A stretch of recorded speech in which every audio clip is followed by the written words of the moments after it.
Hello friends, ಮತ್ತೊಮ್ಮೆ ನಮ್ಮ ಚಾನಲ್ಗೆ ನಿಮ್ಮೆಲ್ಲರಿಗೂ ಸ್ವಾಗತ. RRB ಗ್ರೂಪ್ ಡಿಗೆ ಸಂಬಂಧಿಸಿದಂತೆ ಮತ್ತೊಂದು ವಿಜ್ಞಾನದ ಮಾದರಿ ಪ್ರಶ್ನೆ ಪತ್ರಿಕೆಯನ್ನು ಡಿಸ್ಕಷನ್ ಮಾಡೋಣ. ಅದಕ್ಕೂ ಮುಂಚೆ ನೀವು ನಮ್ಮ ಚಾನಲ್ಗೆ ಇನ್ನೂ ಸಬ್ಸ್ಕ್ರೈಬ್ ಆಗಿಲ್ಲವೆಂದರೆ ಈಗಲೇ ಸಬ್ಸ್ಕ್ರೈಬ್ ಮಾಡಿಕೊಳ್ಳಿ ಹಾಗೂ ಈ ವಿಡಿಯೋ ಇಷ್ಟವಾದರೆ ಒಂದು ಲೈಕ್ ಸಹ ಕೊಡಿ. ಮೊದಲನೆಯ ಪ್ರಶ್ನೆ, ಬಾವಲಿಗಳು ಕತ್ತಲೆಯಲ್ಲಿ ಹಾರಬಲ್ಲವು ಏಕೆಂದರೆ? ಈ ಪ್ರಶ್ನೆಗೆ ಸರಿಯಾದ ಉತ್ತರ ಆಪ್ಷನ್ ಎ, ಅವುಗಳಿಂದ ಉತ್ಪತ್ತಿಯಾಗುವ ಅಲ್ಟ್ರಾಸಾನಿಕ್ ತರಂಗಗಳಿಂದ ಮಾರ್ಗದರ್ಶನ ನೀಡಲಾಗುತ್ತದೆ. ಬಾವಲಿಗಳು ತಮ್ಮ ಶ್ರವಣ ಸಾಮರ್ಥ್ಯವನ್ನು ಬಳಸಿಕೊಂಡು ರಾತ್ರಿಯಲ್ಲಿ ಸಲೀಸಾಗಿ ಚಲಿಸುತ್ತವೆ. ಅಲ್ಟ್ರಾಸಾನಿಕ್ ತರಂಗಗಳನ್ನು ಉತ್ಪಾದಿಸುವ ಸಾಮರ್ಥ್ಯವನ್ನು ಹೊಂದಿರುವುದರಿಂದ ಇವುಗಳು ಹೊರಸೂಸುವ ಅಲ್ಟ್ರಾಸಾನಿಕ್ ತರಂಗಗಳು ಮುಂದೆ ಇರುವ ಅಡೆತಡೆ ವಸ್ತುಗಳ ಮೇಲೆ ತರಂಗಗಳು ತಾಗುವುದರಿಂದ ಪ್ರತಿಧ್ವನಿ ಉಂಟಾಗುವುದರಿಂದ ಮುಂದೆ ಇರುವ ವಸ್ತುಗಳ ದೂರವನ್ನು ತಿಳಿಯುತ್ತವೆ. ಮುಂದಿನ ಪ್ರಶ್ನೆ, ಮಕ್ಕಳಲ್ಲಿ ಪಿಟ್ಯುಟರಿ ಗ್ರಂಥಿಯಿಂದ ಅತಿಯಾದ ಸ್ರವಿಸುವಿಕೆಯಿಂದಾಗಿ ಏನಾಗುತ್ತದೆ? ಈ ಪ್ರಶ್ನೆಗೆ ಸರಿಯಾದ ಉತ್ತರ ಮಕ್ಕಳಲ್ಲಿ ಪಿಟ್ಯುಟರಿ ಹಾರ್ಮೋನ್ ಬಿಡುಗಡೆಯಾಗುವುದರಿಂದ ತ್ವರಿತ ಬೆಳವಣಿಗೆ ಮತ್ತು ಎತ್ತರ ಹೆಚ್ಚಾಗುತ್ತದೆ. ಆಪ್ಷನ್ ಎ, ಎತ್ತರ ಹೆಚ್ಚಾಗುತ್ತದೆ ಸರಿಯಾದ ಉತ್ತರ. ಕೆಳಗಿನ ಯಾವ ಅಂಗಗಳ ಅಸಮರ್ಪಕ ಕಾರ್ಯವು ಕಾಮಾಲೆಗೆ ಕಾರಣವಾಗುತ್ತದೆ? ಈ ಪ್ರಶ್ನೆಗೆ ಸರಿಯಾದ ಉತ್ತರ ಆಪ್ಷನ್ ಸಿ, ಲಿವರ್ ಅಥವಾ ಯಕೃತ. ಕಾಮಾಲೆಯಿಂದ ಬಳಲುತ್ತಿರುವ ವ್ಯಕ್ತಿಯ ದೇಹದಲ್ಲಿ ಕೆಂಪು ರಕ್ತದ ಕಣಗಳು ಸಾಯುತ್ತವೆ. ಈ ಕೆಂಪು ರಕ್ತದ ಕಣಗಳು ಯಕೃತದಲ್ಲಿ ಸಂಗ್ರಹವಾಗುವುದರಿಂದ ಯಕೃತವು ಹಾನಿಗೊಳಗಾಗುವುದರಿಂದ ಜೀರ್ಣಾಂಗವು ಸರಿಯಾಗಿ ಕೆಲಸ ಮಾಡುವುದಿಲ್ಲ. ಈ ಅಸಮರ್ಪಕ ಯಕೃತದ ವರ್ತನೆಯಿಂದಾಗಿ ಕಾಮಾಲೆ ಉಂಟಾಗುತ್ತದೆ. ವಾಂತಿ, ಭೇದಿ, ಹೊಟ್ಟೆನೋವು, ಶೀತ ಮತ್ತು ದೌರ್ಬಲ್ಯ ಇವುಗಳು ಈ ರೋಗದ ಲಕ್ಷಣಗಳಾಗಿವೆ. ಮುಂದಿನ ಪ್ರಶ್ನೆ, ಮಾನವ ದೇಹದ ಕೆಳಗಿನ ಯಾವ ಅಂಗಗಳಲ್ಲಿ ಆಹಾರದ ಗರಿಷ್ಠ ಹೀರಿಕೊಳ್ಳುವಿಕೆ ನಡೆಯುತ್ತದೆ? ಈ ಪ್ರಶ್ನೆಗೆ ಸರಿಯಾದ ಉತ್ತರ ಆಪ್ಷನ್ ಬಿ, ಸಣ್ಣ ಕರಳು. ಸಣ್ಣ ಕರಳು ನಮ್ಮ ಆಹಾರದಲ್ಲಿನ ಹೆಚ್ಚಿನ ಪೋಷಕಾಂಶಗಳನ್ನು ಹೀರಿಕೊಳ್ಳುತ್ತದೆ ಮತ್ತು ದೇಹದ ಇತರೆ ಭಾಗಗಳಿಗೆ ರವಾನಿಸುತ್ತದೆ. ಮುಂದಿನ ಪ್ರಶ್ನೆ,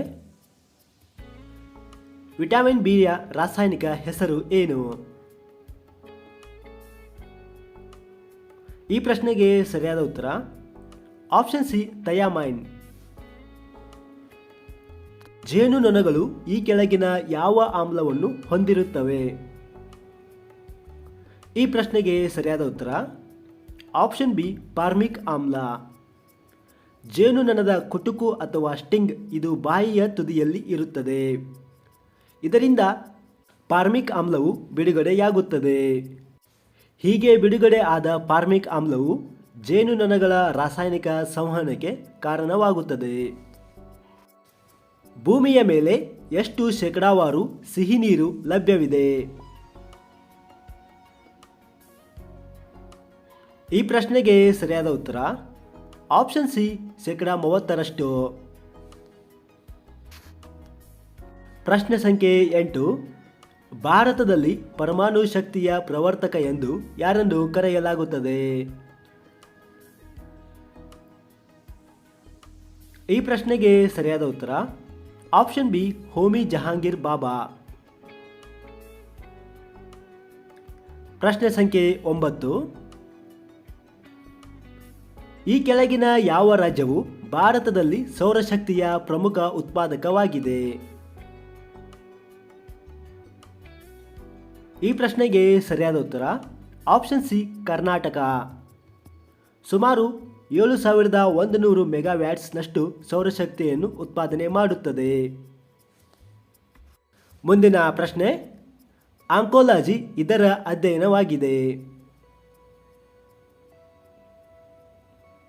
ಈ ಪ್ರಶ್ನೆಗೆ ಸರಿಯಾದ ಉತ್ತರ ಆಪ್ಷನ್ ಬಿ, ಕ್ಯಾನ್ಸರ್ನ ಅಧ್ಯಯನವಾಗಿದೆ.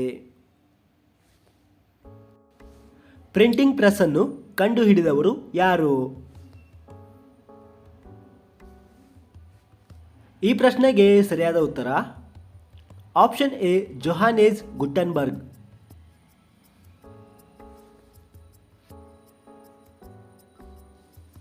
ಪ್ರಶ್ನೆ ಸಂಖ್ಯೆ 12. ಈ ಕೆಳಗಿನ ಯಾವ ಅನಿಲವು ಜಾಗತಿಕ ತಾಪಮಾನದಲ್ಲಿ ಹೆಚ್ಚಿನ ಕೊಡುಗೆಯನ್ನು ಹೊಂದಿದೆ?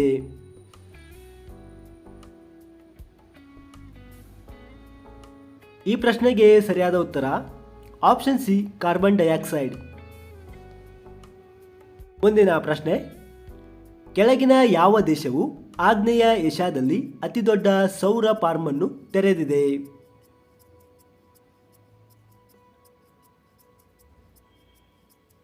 ಈ ಪ್ರಶ್ನೆಗೆ ಸರಿಯಾದ ಉತ್ತರ ಆಪ್ಷನ್ ಸಿ ವಿಯೆಟ್ನಾಂ ದೇಶ. ಪ್ರಶ್ನೆ ಸಂಖ್ಯೆ 14. ದ ಒರಿಜಿನ್ ಆಫ್ ಸ್ಪೀಸಿಸ್ ಎಂಬ ಪುಸ್ತಕವನ್ನು ಬರೆದವರು ಯಾರು?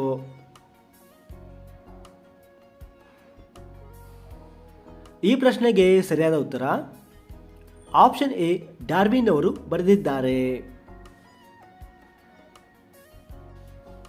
ಕೆಳಗಿನವುಗಳಲ್ಲಿ ಯಾವುದು ನೀರನ್ನು ಶುದ್ಧೀಕರಿಸಲು ಸಾಮಾನ್ಯವಾಗಿ ಬಳಸುವ ರಾಸಾಯನಿಕ ವಿಧಾನವಾಗಿದೆ?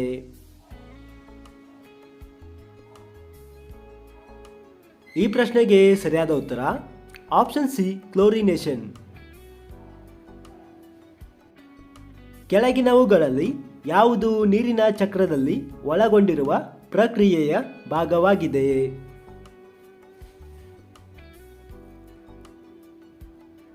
ಈ ಪ್ರಶ್ನೆಗೆ ಸರಿಯಾದ ಉತ್ತರ ಆಪ್ಷನ್ ಎ ಆವಿಯಾಗುವಿಕೆ.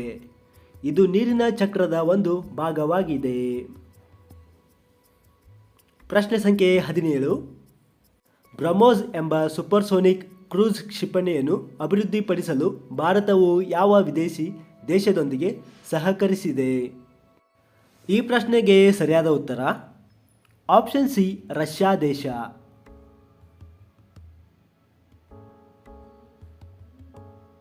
ಪ್ರಶ್ನೆ ಸಂಖ್ಯೆ 18. ನವೀಕರಿಸಲಾಗದ ಶಕ್ತಿಯ ಸರಿಯಾದ ಮೂಲವನ್ನು ಆಯ್ಕೆ ಮಾಡಿ. ಈ ಪ್ರಶ್ನೆಗೆ ಸರಿಯಾದ ಉತ್ತರ ಆಪ್ಷನ್ ಬಿ ಉಷ್ಣ ಶಕ್ತಿಯನ್ನು ನವೀಕರಿಸಲಾಗುವುದಿಲ್ಲ.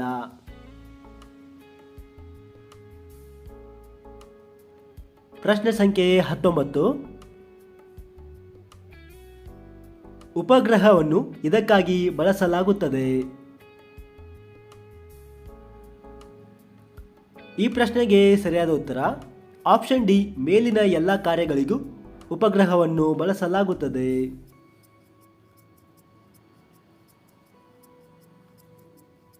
ಪ್ರಶ್ನೆ ಸಂಖ್ಯೆ 20.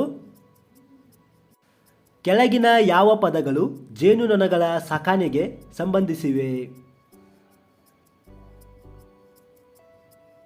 ಈ ಪ್ರಶ್ನೆಗೆ ಸರಿಯಾದ ಉತ್ತರ ಆಪ್ಷನ್ ಸಿ ಅಪಿಕಲ್ಚರ್.